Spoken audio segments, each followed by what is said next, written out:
The question for the House this evening is that this House believes the two-state solution should be abandoned. I should now like to call upon Judy Davis to pose the motion to the House.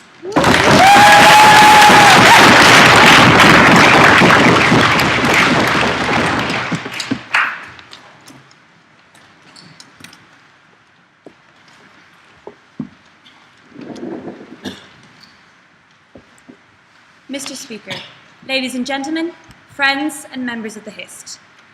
We live in an increasingly global world where international relations, its conflicts, its crises are ever-changing and ever-fresh, where we're unsure what crisis will look like with things like the Brexit and the situation in the US, and what the world will even look like in 10 years. However, in the past 2 decades, there has been one international crisis that has been ever-present and ever-problematic in the world. The struggles and the conflicts of those that live in Israel and Palestine, that those that try to live their lives every day under a broken peace solution that is over 20 years old, which has brought no meaningful peace or stability to those living under it, and which is constantly and continuously aggravated by actors on both sides, which causes enormous pain and harm to thousands of citizens. Ladies and gentlemen, the two-state solution is unsustainable, and it's time that we face it, this crisis, for what it really is, and accept it. Because 20 years on from the Oslo Accords, fewer Israeli and Palestinian individuals believe that any meaningful two-state agreement will ever come into fruition, and it is ever decreasing. And they have plenty of good reasons to believe so.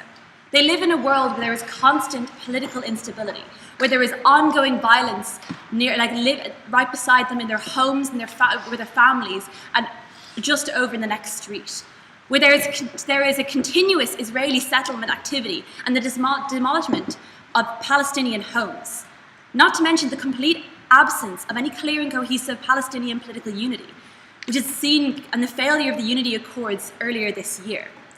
Netanyahu himself made it abundantly clear on numerous occasions that as long as he was the Prime Minister of Israel, there would never be a Palestinian state.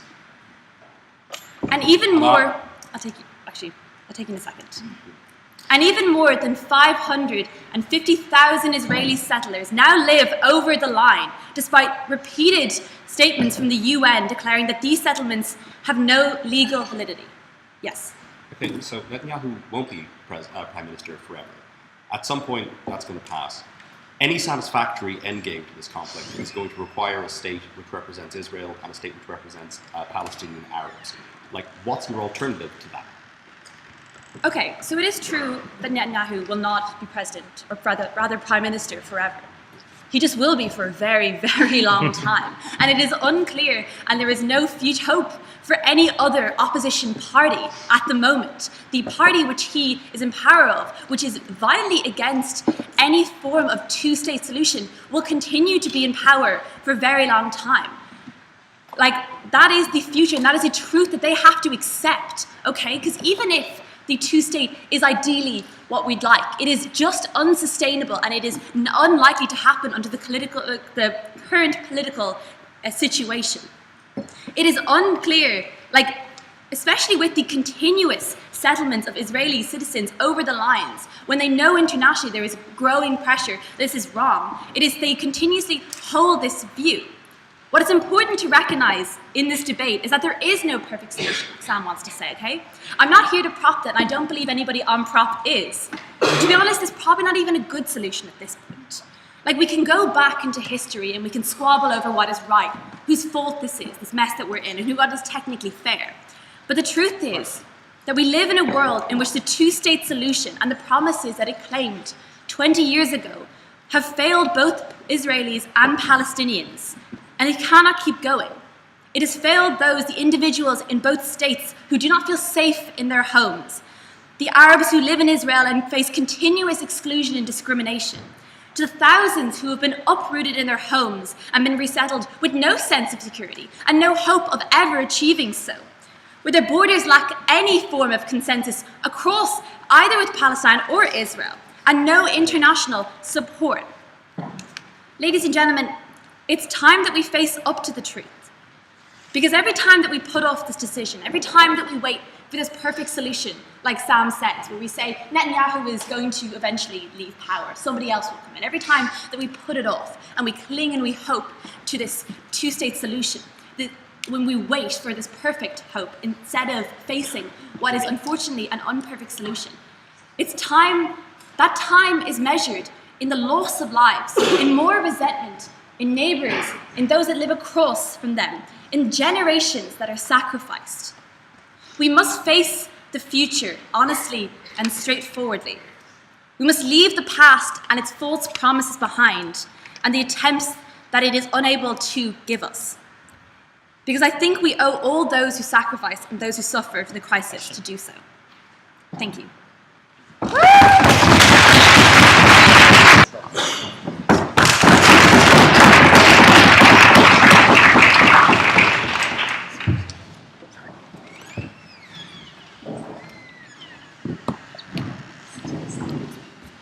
Good evening, ladies and gentlemen, members of the committee and distinguished guests. The history of the Israeli-Palestinian conflict has been marked by the international community focusing almost exclusively on the two-state solution. Despite the lack of progress toward lasting peace, international leaders still focus every renewed attempt on partitioning historic Palestine. However, the two-state solution no longer fits the facts on the ground. This evening, I will give you two reasons why the two-state solution should be abandoned before outlining another path forward.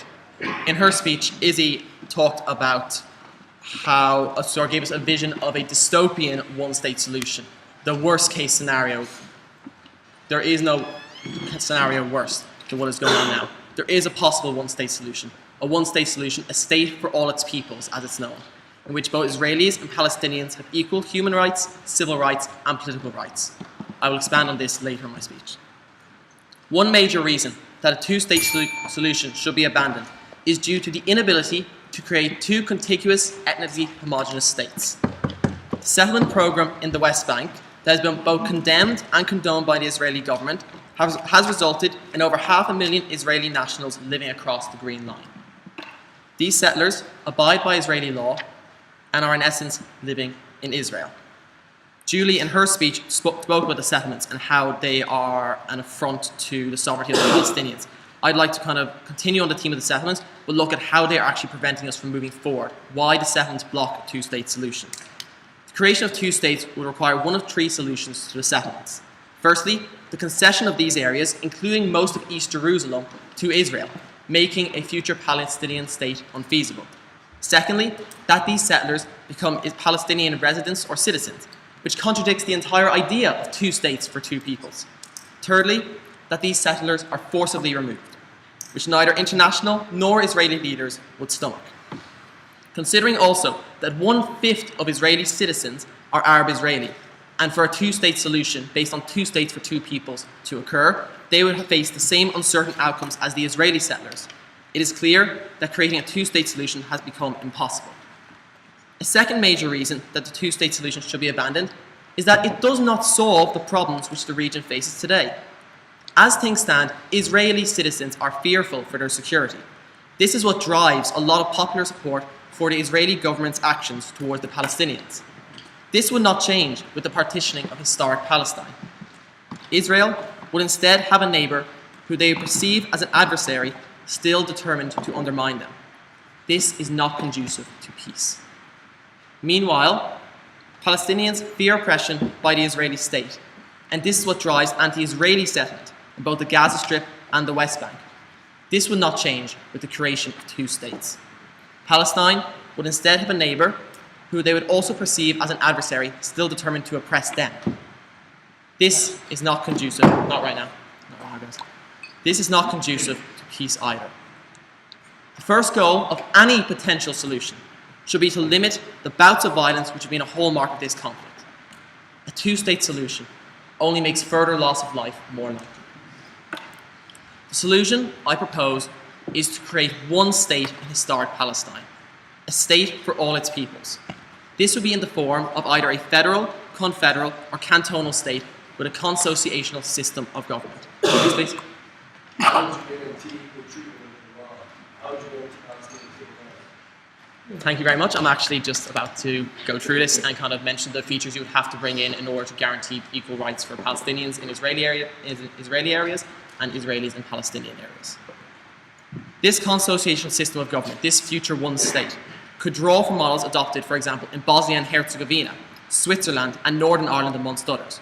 Now, I realise that these countries are not perfect, but their ethnic, linguistic, and religious differences now play out in parliament instead of resulting in violence. Jerusalem would need to become a shared city. It could be this new state's capital, no thank you, but it must not be in the territory of either subnational area. Strong protections of minority rights in each locality, as well as on the national level, would have to be written into a rigid constitution. Both national and subnational parliaments would need to be elected by proportional representation, with supermajorities needed for many votes to help protect the rights of minorities in the separate areas. International leaders would have to step up and pressurise both sides to agree to such a one-state solution, no thank you, as it requires numerous compromises and trade-offs by both sides. However, no thank you, both Israel and the Palestinian Authority are quite dependent on external sources of income, donations from co-religionists abroad for Israel, foreign aid for Palestine. Moral appeals to both sides will be important to build public support for a one-state solution, but economic incentives would be decisive in bringing national leaders to the table. No thank you. EU leaders could take the lead by offering a potential new state a free trade deal stronger than that which currently exists with Israel. World leaders would need to pledge to help protect minorities in both areas, to pledge an international peacekeeping force with an open-ended commitment in this new state. Arab states, European countries, and the United States would need to assuage their allies' concerns and continue moving the peace talks forward. The current situation is intolerable. The two-state solution is both unworkable and will lead to further bloodshed. Realising such a one-state solution, as I've outlined, is aspirational, but ultimately attainable. Today, I've discussed why a two-state solution is not viable and why it would not bring peace. I've also given you an overview of a possible one-state solution. I'm aware that this solution contains many pitfalls. It will take a long time for Palestinians and Israelis to completely trust each other. But it can be done. To bring about peace, first, both sides will have to stop killing each other. Then both sides can learn to stop hating each other. Finally, both sides can learn how to live together. Nelson Mandela once spoke of how no person is born hating another because of their race, because of their background, or because of their religion. He said that people must learn how to hate. And if they can learn to hate, then they can be taught to love. Hate can be overcome. It is being overcome in Northern Ireland. It is being overcome in Bosnia and Herzegovina. It can be overcome in historic Palestine also. Please propose this motion. Thank you.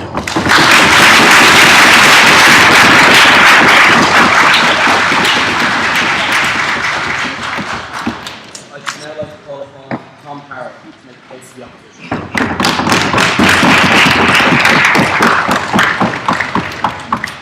Chairman, officers, members of the Society.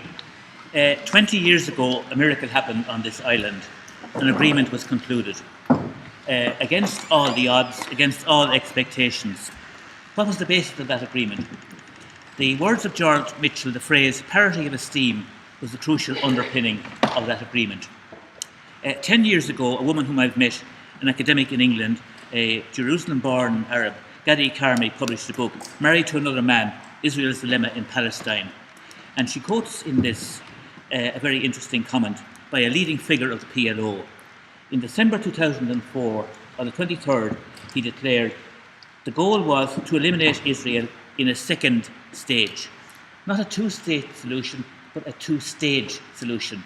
She admits that Kaddoumi was unique in being so honest and blunt, indicating the real agenda. Hamas, of course, are much more blunt and more direct and honest. In this reality, the idea of expecting such forces to come together in a single state is really fantasy land. Mind you, the whole discussion about Israel in this country, not just here, amazes me at one level. 8,000 square miles equals the size of Wales or Leinster or of Israel. Yet the attention focused on tiny Israel, but not on ISIL. When did we last hear a debate on ISIL and the threat it poses to Arabs and the whole Muslim world, as well as to everybody in Europe? Not very often. something rather odd going on with this peculiar obsession. The two-state solution hasn't failed anybody. It hasn't been tried. What has not been tried cannot have failed as a matter of basic elementary logic. We're also told, for example, that death has been due to the absence of a two-state solution. Death did not begin with the Oslo Accords or anything else. In 1947, the UN produced a solution. The inhabited half of the territory was to be split in the ratio of the two populations. The inhabited half was to be divided roughly east and west, a Jewish state in the west, in the east an Arab state. The Arab side boycotted the UN process of producing this recommendation, and then when Israel became independent and the British left, the Arab states attacked, not to amend the line of a border, but to wipe Israel out at its foundation. The Arab League Secretary General, representing the Arab government, said very clearly their aim was to wipe Israel out. Now, if that is the goal, where does it come from?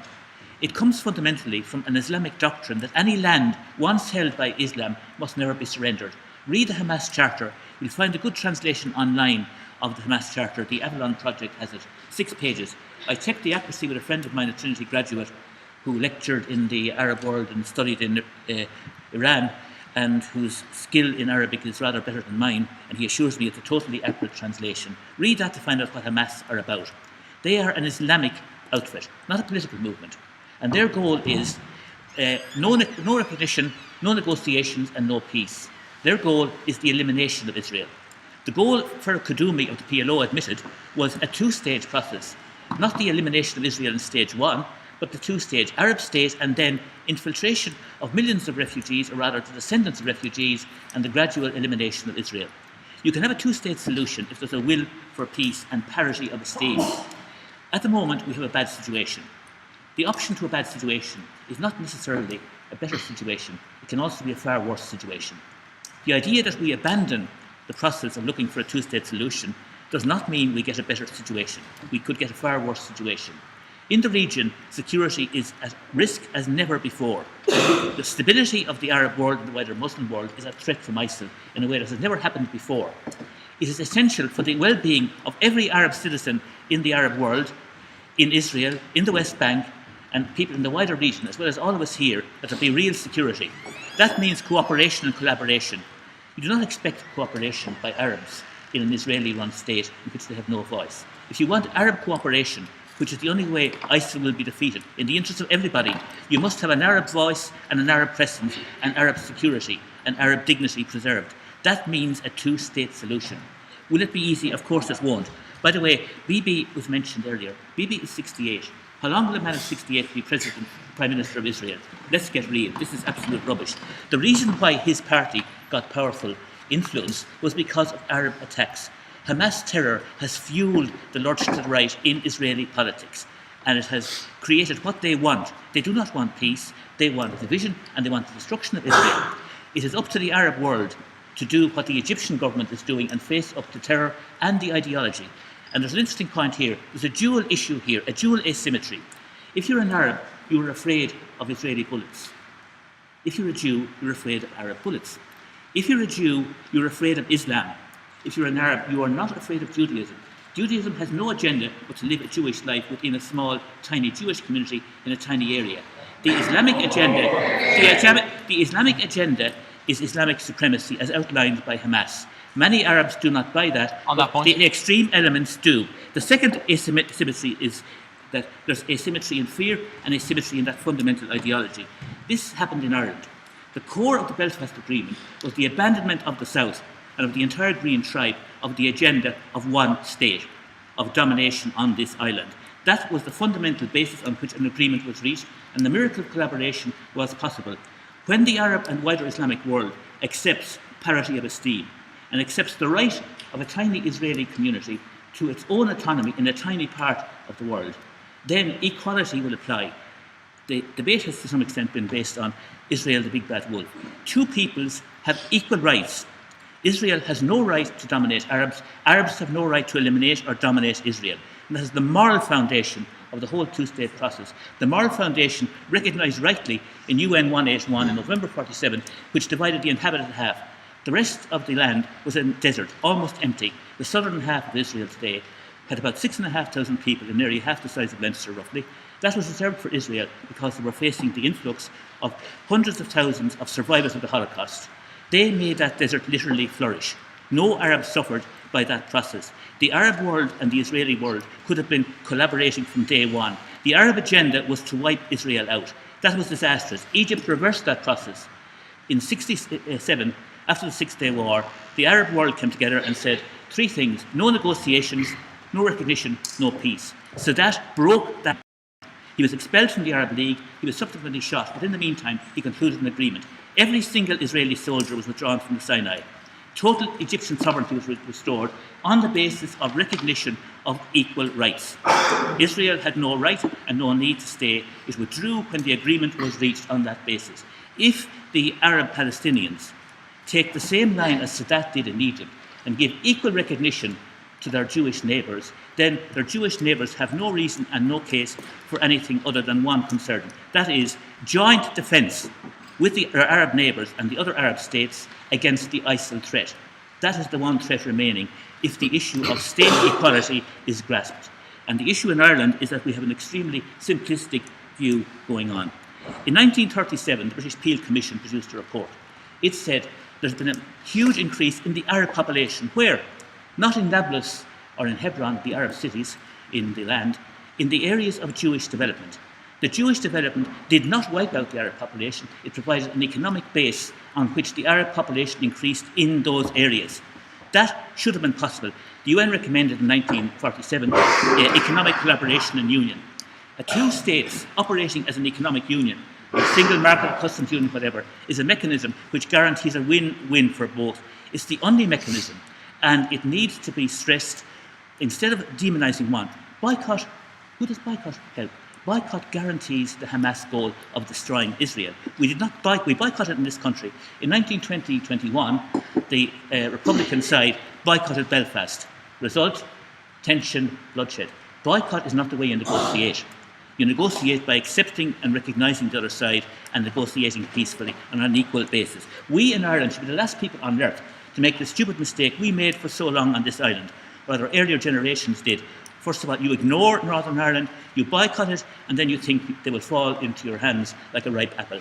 When the southern states reversed its line, peace became possible. In the Middle East, the reversal, the same line Sadat took, the line the southern state took in the Belfast Agreement, recognition of the equality of the neighbour is the way in which a mutually productive future is possible, and only that way, and that means a two-state solution and nothing else.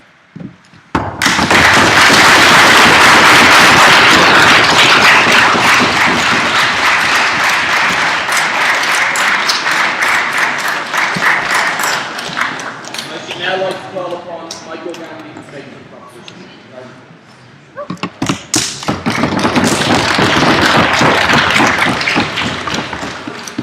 So tonight it has been stressed, and we all understand the massive complexity of this issue. It's not easy to solve. However, I'm constantly shocked by the fact that it's always presented that there's only two options here. There isn't. So tonight I'm not going to talk to you about the one-state solution. I'm going to talk to you about the three-state solution. So the three-state solution, I know it sounds funny. Do we need another solution? We have enough. Thank you. But the three-state solution is actually what historically was in place in the Holy Land. In fact, before the Six-Day War, Jordan controlled the West Bank and Egypt controlled the Gaza Strip. We know that when Jordan was in control of the Gaza Strip, half of the Jordanian parliament was made up of Palestinians. Even today, 60% of Jordanians are ethnically Palestinian. Culturally and linguistically, they're very similar, if not identical. And during that period of Jordanian control over the West Bank, we actually saw very few riots. We saw no major uprisings. And we saw large economic development. In fact, King Hussein put in place a $1.3 billion development plan to roll out infrastructure across the West Bank. And he continued to fund that plan up until 1988. So that's where things get interesting. So Jordan was more than happy to consider the West Bank its own territory. However, the Arab League forced Jordan to renounce all of its claims to the West Bank because at the time they had a strange policy regarding Israel and they wanted to make life as difficult as possible. However, the Jordanians did continue to fund it, even past this declaration by the Arab League, up until the late 80s.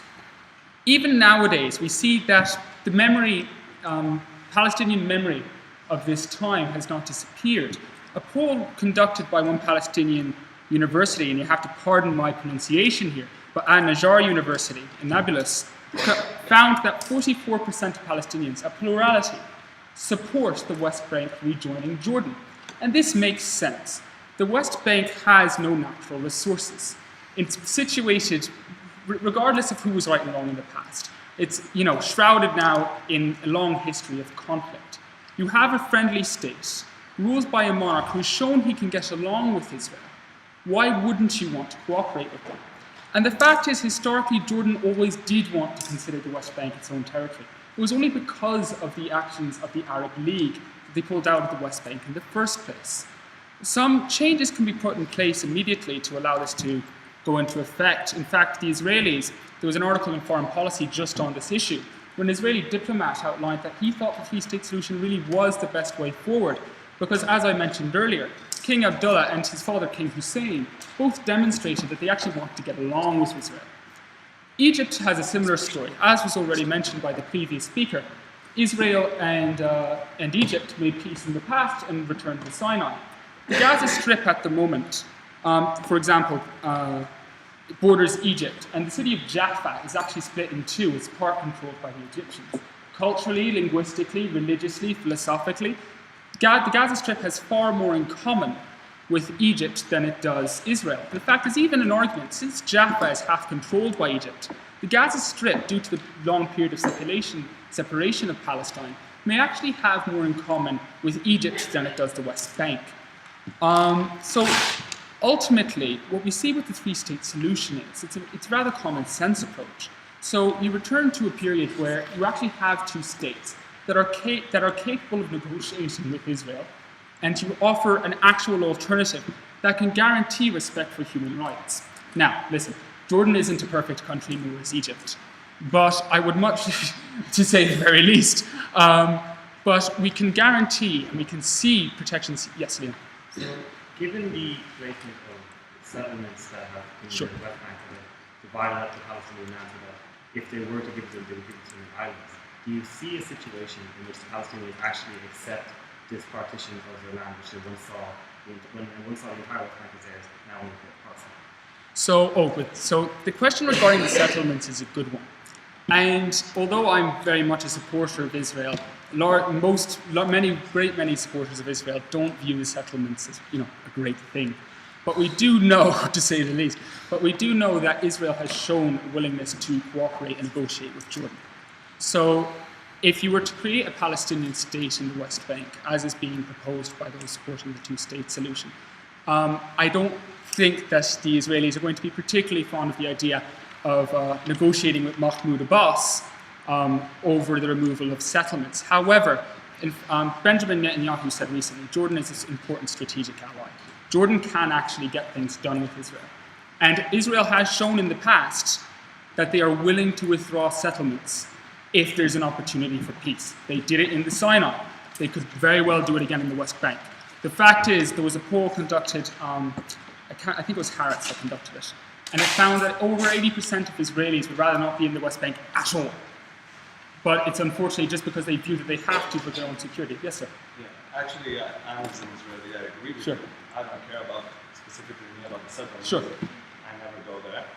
But the thing is, we don't have a partner to negotiate with. In 2005-06, we left Gaza. What happened? All our country got covered by missile fire in the Second Lebanon War. Some of my friends died in the war. Oh yeah. No. It's I get your point, but that's why I'm proposing the three-state solution rather than the two-one. Because, as you said, after the immediate withdrawal from Gaza, Gaza fell into the hands of Hamas. And the likelihood of Israel ever negotiating successfully with Hamas is practically zero. On the other hand, if Jordan or Egypt were to take the primary role of governors of those territories, we could actually see negotiations move forward. And as I said earlier, polls have shown, as well as historical evidence, that the majority of Palestinians would actually be rather living in Jordan or Egypt at the moment than in what is planned to be a two-state solution. So I think I'm out of time. So I'd like to ask you to please propose this motion, and thank you. I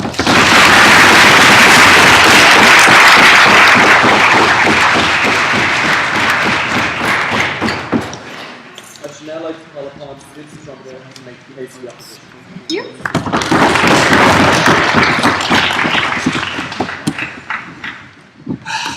So this is like my first history event at all, and I'm speaking, so. This is your first speech in Geneva, you are World Nations Rights. Okay. If you want to see people's rights, you can just carry on. If you wish to write me, you feel it's very loud around your voice. Well, tap on, I guess.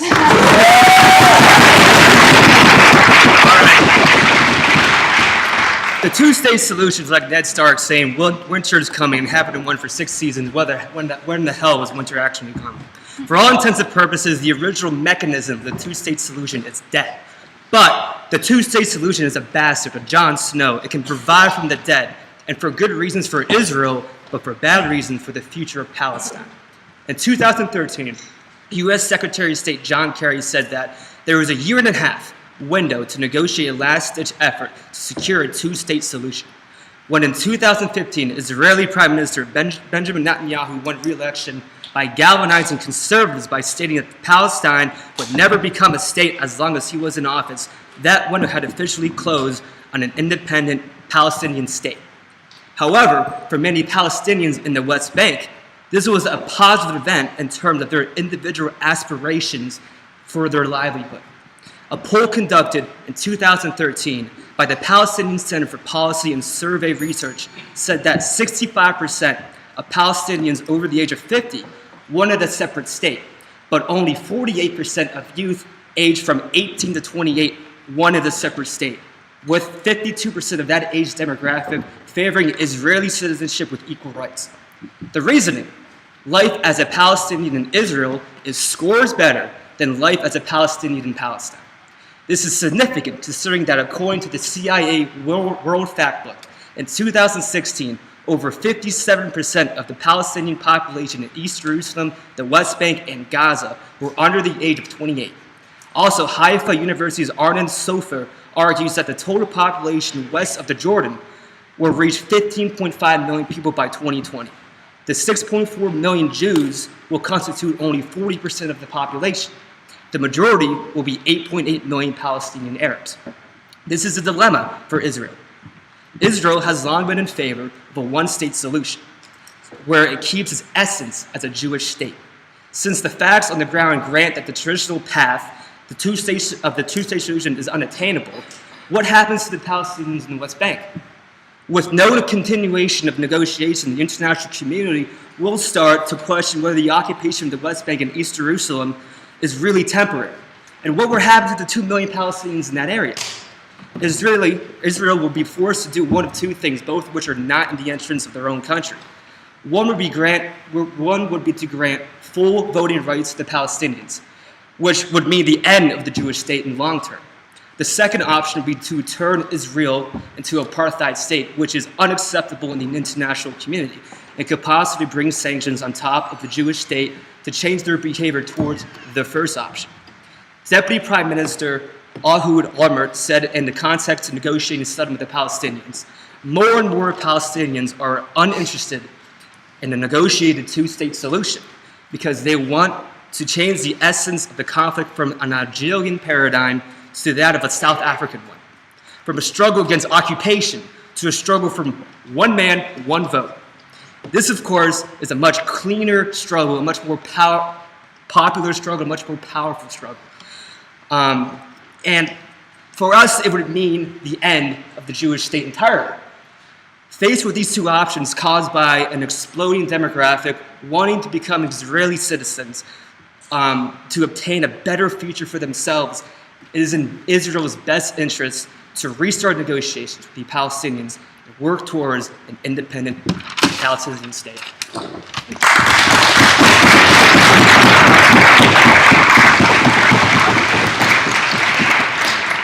I should now like to call upon Juliet Barnes to make the closing case for the proposition.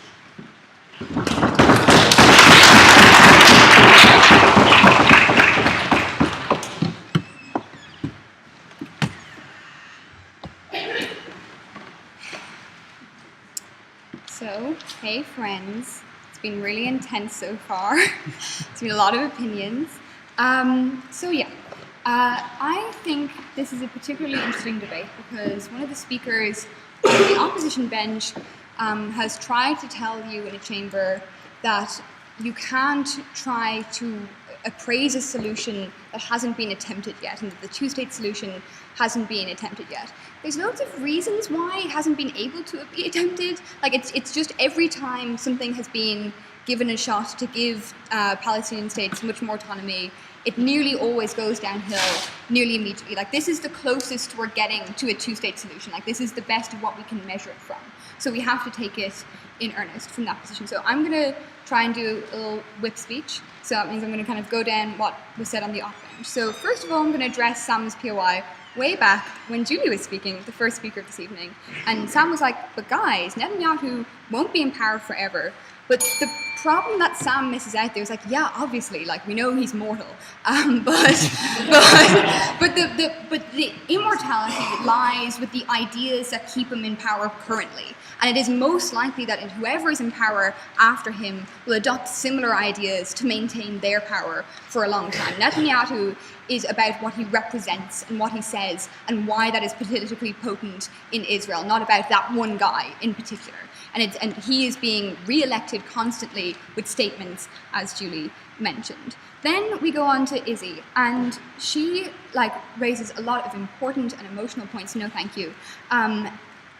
But the kind of two key things that she says that would be important about a two-state solution is, first of all, that Palestinian nations can build their own cultures and economy that is not dependent on Israel.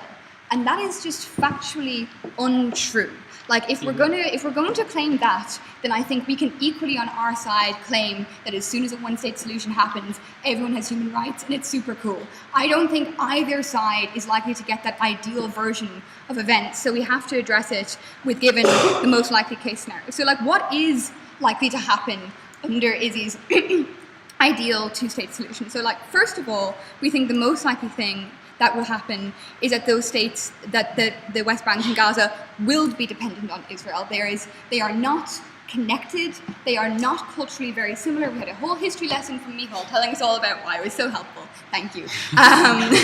We had a whole history lesson discussing that. They are not economically stable, they are not economically rich, they do not have industry or plants built up that they can make themselves independent on an international stage in terms of growing their economy. What does that mean for the West Bank and Gaza then? It means that first of all, it's really difficult to maintain a unity there. So a lot of people who believe that Palestine should stretch from the river to the sea are constantly going to be dissatisfied with what that two-state solution looks like. But furthermore, it means that they don't have a chance to economically prosper off each other. So maybe we get what Michal says, where we see them turning towards Jordan and Egypt, but we don't think that is necessarily so likely that Jordan has kind of been on and off about this over the last few years.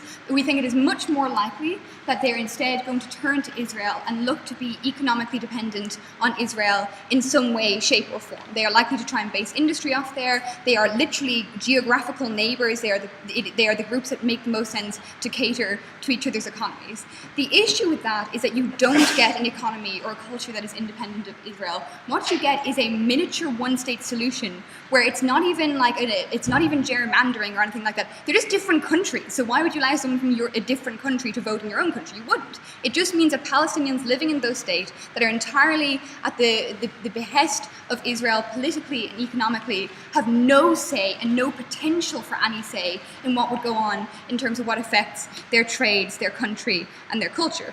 We think that's bad.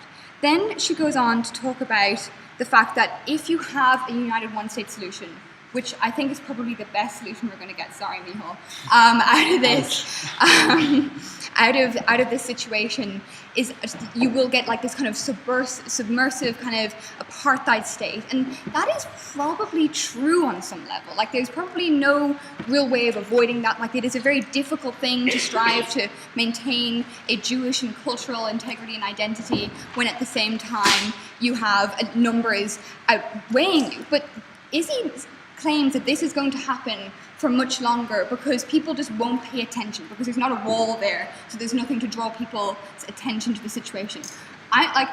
anyone can POI me if they think I'm wrong in saying this, but I think the Israel-Palestinian conflict has been one of the most keenly observed conflicts in the history of like any of our lifetimes, at least.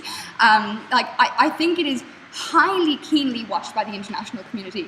Anything that begins to look like an apartheid state will of course be picked on. Like the EU watches them keenly all the time, and Israel is desperate to be seen as a Western state or as a state that lives by Western ideals. They are not likely to want to piss off potential economic and political partners going forward who they know their trade is going to be long-term dependent on, by creating an apartheid state that truly damages Palestinians in the way that is otherwise being suggested. Yes, it will be imperfect, but it gives an important potential for long-term stability. Because ultimately what has to be remembered is that Jewish people are just people, and Arab people and Muslim people are just people, and ultimately what they want is for their sons to come home safe.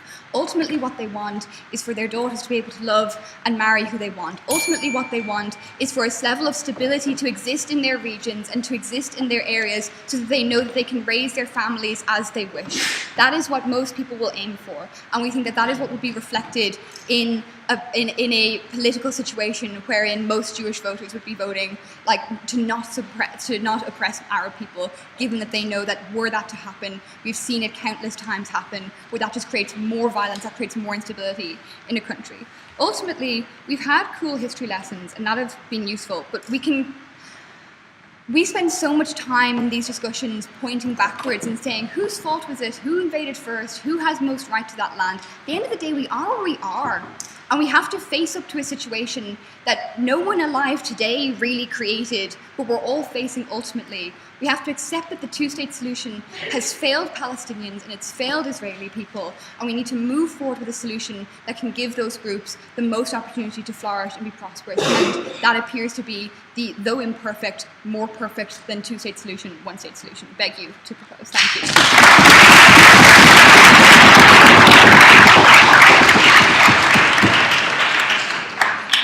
I should now like to call upon Sam Brown to propose the case of the opposition.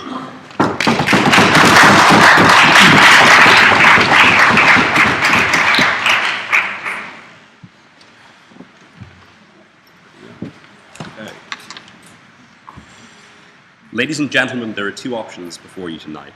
That's the introduction I'd planned to give, but it didn't really pan out that way. Like, these guys didn't really bring one initially. I mean, I did ask, didn't get one. Then suddenly it was going to be a one-state solution. Then there were going to be 3 states. I think we rounded it down to 1.5 states at the end of it. What they've given us tonight is a straight-up decision between a 2-state solution and Game of Thrones, right? This is either a solution that doesn't involve a Palestinian state and an Israeli state is just going to be extremely violent. It's not a solution unless it has that. That's what I'm going to try to persuade you tonight. Like, I know Kevin, he's a nice guy, we have the same course, but I don't know why he's here on Wednesday night at a student debate instead of on a stage in Oslo accepting a Nobel Peace Prize for his wonderful vision of a unified state. This debate is in fact shockingly simple. It's 3 things I'm going to try to convince you of. Firstly, that the alternative solutions are in fact horrifying and not solutions at all, and that until there are 2 states, there is no solution. Secondly, that both states should exist to some extent. And finally, I'm going to have a little bit of a punt and try to convince you about why that hasn't happened yet, even though basically everyone wants it to happen. Firstly, on the alternative, I just have a little nitpicky point to make here. We're having this debate as if this conflict started sometime in 1948. That's just not true. This conflict has been going on for thousands of years, depending on how far back you want to put this. In that scale, Netanyahu is relatively minor. No, thank you. I mean, he's mortal is the point that was eventually, finally, in the last speech conceded. That he doesn't define the state of Israeli politics for all of time, right? The point is that eventually we are going to have some sort of solution to this conflict before the plant is swallowed up by the sun. I don't think it is an adequate solution to have one state that is dominated by one party. I'm going to divide why a 1-state solution is horrifying into 2 bits, domestic and international. Firstly, trying to integrate these states is going to be unbelievably difficult. The idea of a power, firstly recognize dominance of the Knesset is almost impossible to achieve. There's never ever been a single party with a majority in the Knesset. I assume that any sort of 1-state solution will be modeled closely on Israel. And in terms of the demographic competition for having dominance of that state is going to be extreme. It can take the form of like attempted ethnic cleansing. It can take the form of On that point. breeding wars. No, thank you. That's a thing that like some people do talk about, but it's a little bit minor. It can take the form of all these other things. Like recognize that like achieving dominance of the state is going to be extremely high stakes. There's going to be extreme incentives on both sides who do still hate each other to wipe out those other parts and stop them from taking control of the apparatus of the Leviathan state and using that to destroy them. That's probably just true. This is also one of the most militarized states in the world that has nuclear weapons. The stakes should be extremely high there. Like, finally, from an international perspective about why one-state solution would be particularly horrifying is in terms of trying to integrate a Jewish community into the international community in that part of the world, the Middle East, like after centuries of leaders in that region denying the last Holocaust while publicly calling for a second one. That's not necessarily feasible. That's not something that like Arab leaders are going to accept. And that's not something that Israelis are going to feel comfortable doing. At some point, there's going to be like, no one wants this. No one really calls for this. There's a good reason for that. Okay. On that point. No, thank you. I'm going to briefly deal with the three-state thing here in terms of why I think both states have a right to exist. So one of the examples raised by Michal is that even today there's a large portion of Palestinians living in Jordan. They were dispossessed and pushed into Jordan. It is true though. I mean, of course there's loads of Palestinians in Jordan. There's loads of Syrians in Jordan. It happens to be quite near a lot of terrible places for people to live in. But the point is that these people aren't just Arabs. We can't just naively think of them now as Arabs. To some extent, they're Palestinian, right? There is a national sentiment there. Why is that? Firstly, there is a shared experience in families from British colonial rule in like the British Mandate of Palestine. But also, whether or not they were Palestinians at any point, they're certainly Palestinians now. This is a people who have like shared experiences, shared traumas, and shared national aspirations at this stage. That is essentially what a nation is, and Palestine is a nation now. That's why the demand is for two states. That's why they want a right to self-determination. Likewise, the same goes for Israel, and that should go without saying. I think like the feeling of the room, because we're all students here and like the West is generally kind of fairly anti-Israel, but put yourself in their shoes. There is an unbroken line of anti-Semitism in Europe that stretches from the Roman Empire straight through the Holocaust, and there's no reason to believe that it is over now.